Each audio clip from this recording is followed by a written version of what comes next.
The little girl, in the red coat with the red hood, a basket over her arm containing pastries and wine, walked cautiously through the woods.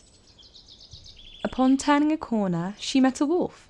To her young, innocent eyes, he appeared to her like a big, fluffy dog. And ignoring her mother's previous caution, do not speak to anyone, especially strangers, she walked up to the wolf, who inquired what she was doing in the wood. Off to my grandmother's. She is sick. If the wolf played his cards right, he would get 2 meals tonight, he thought. And just how far do you have to travel to see grandmother? Not too much further. It's the cottage at the end of the woods. You can't miss it. The wolf pointed out just how beautiful the forest was, with all the pretty wildflowers, and how her grandma was sure to love a bouquet. And as if seeing the forest for the first time, the little girl with the red hood wandered off the path, transfixed by the flowers. Don't stray from the path. Her mother's words disappeared with the wind. Don't stray. Meanwhile, the wolf ran to the cottage, and pretending to be the old woman's daughter, entered the house, snatching the little girl's grandmother up and swallowed her whole. The wolf then proceeded to put the old woman's clothes on and get into the bed to wait for the little girl in the red hood.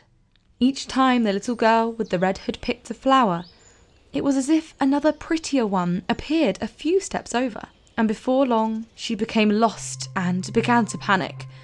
She wandered around, desperately trying to find the path again, but the sun was now set and the night was growing darker, and the forest took on terrifying shapes. The little girl, beginning to give up hope, began to cry, vowing that if she could just find her grandmother's cottage, she would never stray from the path again. And as if the forest was listening to her, she saw the clearing in the woods, and the lamp in the front porch shining from her grandmother's house. Wiping away her tears, she ran to the house, not stopping until she was safely inside. The little girl headed into the bedroom, but her grandmother didn't appear at all as she remembered. What big ears you have, Grandma. The little girl said. Why, all the better to hear you with, my dear. What big eyes you have.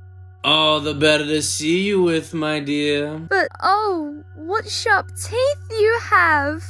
Why, all the better to eat you with. The wolf growled and the little girl screamed Ah! as he gobbled her up, red hood and all.